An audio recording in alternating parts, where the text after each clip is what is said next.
La vitalité de la démocratie haïtienne repose donc sur le rôle inestimable que nous tous devons assumer dans une synergie constructive de partenariat positif. Mon intervention va s'articuler autour d'un certain nombre de constats et modestes remarques que je m'apprête à formuler aujourd'hui au nom de mes associés et de l'équipe dynamique d'Haïti Élections Ressources Info, IRINFO. Ces dernières sont celles de citoyens et de citoyennes qui croient encore dans un avenir meilleur pour Haïti et sont pour le moins préoccupés par la conjoncture actuelle quand leur destin y est intimement lié. La plus pertinente de ces remarques s'attache à une tendance marquante qui se dessine d'année en année.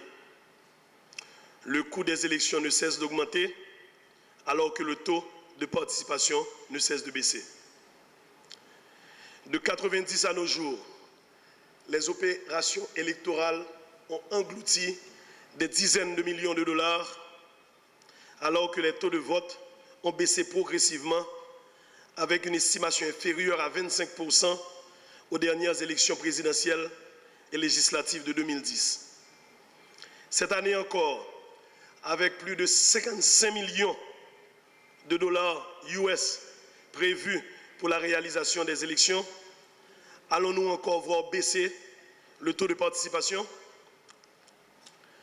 Cette tendance qui se généralise un peu partout dans le monde a suscité chez nous Thierry, Nadège, Wilfried, Marc-Edouard, Stéphane, Paul-Émile, Marie-Josée, Marjorie, Géraldine et Stéphane, des discussions interminables sur comment faire à notre humble niveau pour tenter de limiter ce phénomène d'érosion chronique et favoriser une participation accrue aux différents rendez-vous démocratiques de cette année 2015.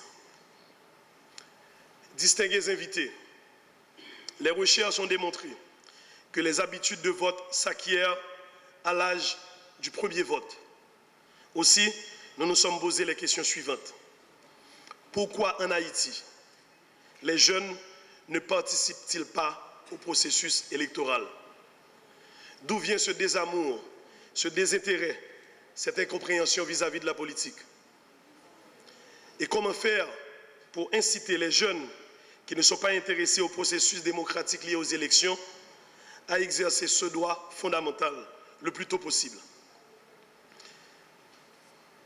Pour éviter que ces jeunes soient des électeurs moins actifs, à l'avenir, nous tous de l'équipe d'administration d'IRINFO, nous nous sommes accordés sur le fait qu'une communication efficace entre les principaux acteurs, un professionnalisme accru des organisateurs et une plus grande transparence contribueront pour beaucoup à la réussite des prochaines élections et diminueront graduellement les conséquences pour la santé à long terme de notre système démocratique.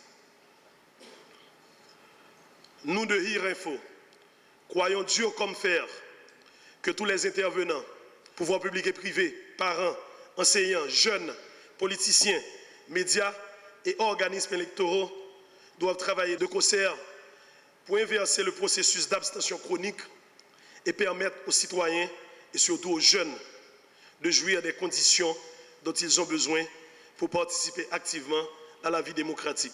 Appelle le numéro central du parti politique. Il compose ce numéro. Au moment où il est acheminé au numéro central, il est transféré au bureau exécutif. Et ce poste-là, une fois qu'il est configuré pour le bureau exécutif, il peut être déplacé à n'importe quel endroit où il y a un service Internet. Que ce soit en Haïti, à la zone métropolitaine, que ce soit au Cap-Haïtien, que ce soit en Floride, que ce soit en Allemagne, à n'importe où, à n'importe quel moment, le bureau exécutif, il est joignable. Donc, on place l'appel, on contacte le bureau exécutif. Maintenant, le candidat, lui, il peut être armé de sa tablette et avoir une application mobile qui est son extension de téléphone portable. Comme vous voyez ici, il peut à ce moment-là recevoir les appels, filtrer, OK? Donc voilà la démonstration là. On reçoit l'appel au bureau exécutif.